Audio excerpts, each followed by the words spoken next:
추미애 장관, 추미애 법무부 장관의 측근으로 박은정 검사라는 분이 있습니다. 감찰 담당관인데 지금 윤석열 검찰총장에 대한 직무정지 그리고 징계 청구에 있어서 종횡무진으로 활약을 하고 있습니다. 자, 권력편에 서서 검찰총장을 내리는데 충성을 다하고 있다 하는 비판을 받고 있습니다. 자, 이번에는 감찰위원회가 열렸는데 이 감찰위원회가 제대로 열리지 못하도록 방해했다는 의혹까지 받고 있습니다. 자, 법무부가 지난달 1일 윤석열 검찰총장 직무정지와 징계 청구에 반발해서 소집된 감찰위원회, 이 감찰위원회가 제대로 열리지 못하도록 의도적으로 방해했다 하는 의혹이 제기됐습니다. 검찰 안팎에서는 감찰위 방해의 당사자로서 추미애 법무부 장관의 측근인 박은정 법무부 감찰 담당관을 지목하고 있습니다. 자, 조선일보가 보도한 내용을 보면 법무부는 지난달 28일 감찰위원들에게 감찰위원회 참석 여부와 개최 일정을 묻는 연락을 돌리면서 감찰위원 가운데 한 사람인 이주형 의정부 지검장을 제외했습니다.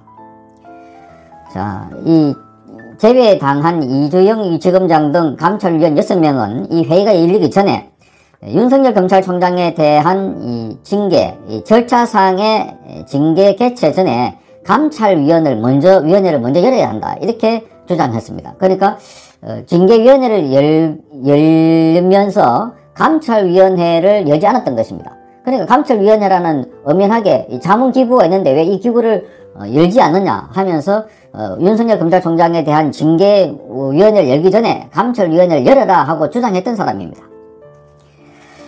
자, 회의가 열리면은 직무정지, 징계 청구가 부당하다는 결정이 나올 것으로 예상되는 상황이었기 때문에 그래서 이 감찰위원회가 제대로 성원이 안 되도록 그렇게 방해한 것이 아닌가 하는 의혹이 지금 제기되고 있는 것입니다. 한 감찰위원은 모두 11명인데 과반인 6명 이상이 참석해야 개최를 할 수 있는 것입니다.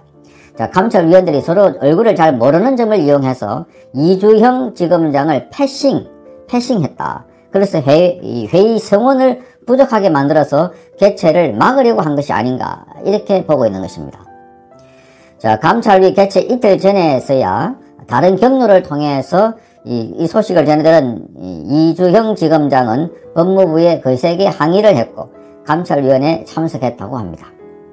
감찰위 준비는 박은정 담당관이 전담한 것으로 알려져 있습니다.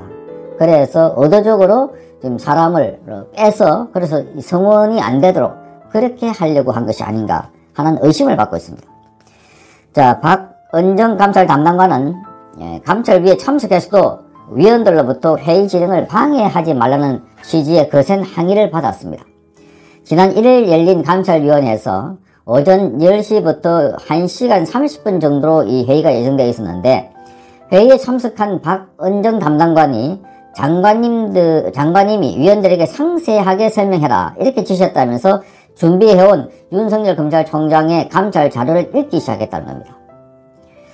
자, 박은정 담당관은 윤석열 검찰총장 부부가 한동훈 검사장과 휴대전화로 통한 문자, 통화 내역 이런 것들을 주로 공개했습니다. 이른바 채널A 사건 관련해서 한동훈 감찰에 대한 방해, 그게 바로 징계 사유 중에 하나였고 박은정 담당관은 윤석열 총장이 한동훈 검사장을 챙기는 것이 왜 제 식구 감사기인지를 설명드리겠다 라면서 관련 자료를 쭉 읽어갔다고 합니다. 자, 이를 두고서 법조계에서는 민간인인 윤 총장 아내의 휴대전화 통화 기록까지 공개한 것은 개인정보보호법 위반이다. 또 공무상 비밀누설죄에 해당한다며 오히려 박은정 감찰 담당관을 비판했다고 합니다. 자, 이 박은정 담당관이 40분 정도 감찰 자료만 읽어갔다고 합니다. 전체 회의가 1시간 30분인데 40분 동안 혼자서 자료만 쭉 읽어갔다고 하자 복수의 감찰위원들이 질의응답도 없이 이런 식으로 시간을 뺐으면 제 시간에 의결할 수가 없다. 그만하시라면서 또 거세게 항의했다고 합니다. 그러니까 지금 시간을 뺐고 또 성원이 안 되게 하고 이런저런 방법을 동원해서 여기 윤석열 검찰총장의 징계 또 직무정지에 대해서 제대로 좀 알아보고 그걸 부당하다면 막겠다고 하는 감찰위원들의 활동을 방해한 것이다. 그래서 그야말로 이 박은정의 필리버스터가 아닌가, 의사진행 방해, 40분 동안 쭉 같은 자료를 읽고 있었다 하는 겁니다. 자, 박 담당관의 방해에도 불구하고 그날 감찰위원회는 참석위원 7명의 만장일치로 윤석열 검찰총장에 대한 징계 청구 등이 부당하다고 의결을 했습니다. 자, 감찰위 규정상 의결 내용은 법무부 감찰관이 지명한 검사 1명이 감사를 맡아서 간사를 맡아서 문서를 만들고 사무 처리를 해야 되는데, 당초 유혁 감찰관이 있습니다. 이 유혁 감찰관은 박은정 감찰 담당관의 상사입니다. 유혁 감찰관이 박진성 부부장 검사를 간사로 지명했는데, 그런데 박은정 담당관이 내가 간사다, 내가 기록을 정리하겠다 라고 우기는 바람에 또 한 차례 소동이 벌어졌다는 겁니다. 박은정 담당관은 장관님이 오늘은 내가 간사를 하라고 지시했다, 이렇게 말했다는 겁니다. 자, 감찰위원들의 거센 반발로 뜻을 이루지 못했다고 합니다.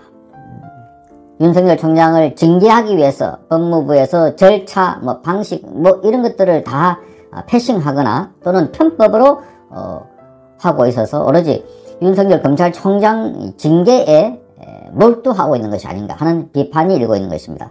특히 박은정 감찰 담당관은 윤 총장에게 평검사 2명을 보내서 대면 감찰 조사를 하도록 지시한 거로 그 당사자이기도 합니다.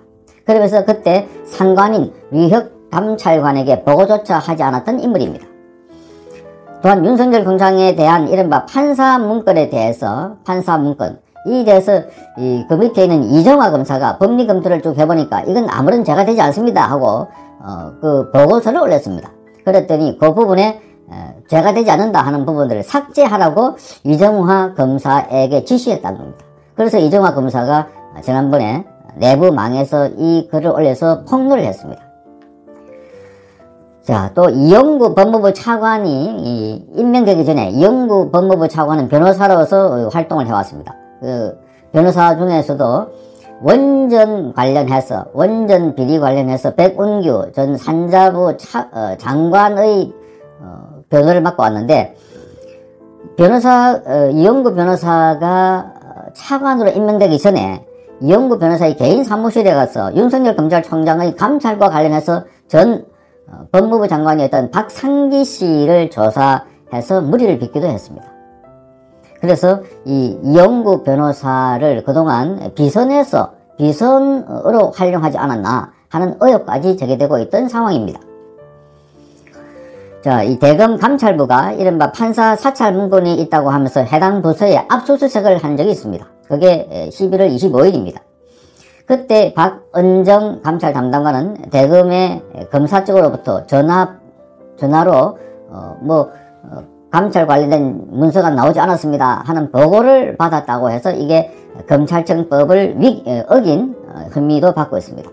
그러니까 대검에서 법무부에서 대검 쪽에 연락을 할 때는 반드시 법무부 장관이 검찰 통해서 특정 사건에 대해서 관여할 수 있게 되는데, 지금 감찰 담당관이 바로 검사하고 직통을 했다는 겁니다. 자, 여러가지 이 외에도 많습니다만은 지금 이 추미애의 최측근으로 알려진 이 박은정 감찰 담당관, 이 남편도 지금 그 대검 형사부장입니다. 이종건 형사부장. 그러니까 이 부부가 지금 윤석열 검찰총장을 반대하고 추미애 법무부 장관을 돕는데 아주 최선의 열심을 다하고 있다, 충성을 다하고 있다 하는 그런 내부의 지적을 받고 있습니다. 그러면서 그런 측면에서 이 감찰 담당관이 지금 추미애의 권세를 믿고 마치 추미애의 권력이 자기의 권력임처럼 그렇게 행사하고 있는 것이 아닌가. 이걸 보고 보통 호가호의 한다고 하죠. 호가호의. 그래서 갖가지 무리를 하고 지금 편법, 불법까지 저지르고 있는데, 그런데 이 추미애가 그래 오래 갈 것 같지도 않고, 추미애 원래는 이번에 인사로 나올 뻔했는데 지금 이른바 윤석열 검찰총장의 징계를 마무리해놓고 간다 하는 식으로 가는데, 만약에 추미애 법무부 장관이 떠나면 어떻게 될까? 권력 당사자보다 원래 권력 주변에 있는 사람들이 더 많이 권력을 휘두르고 또 위세를 하는 것 같아 하는 느낌이 강하게 듭니다.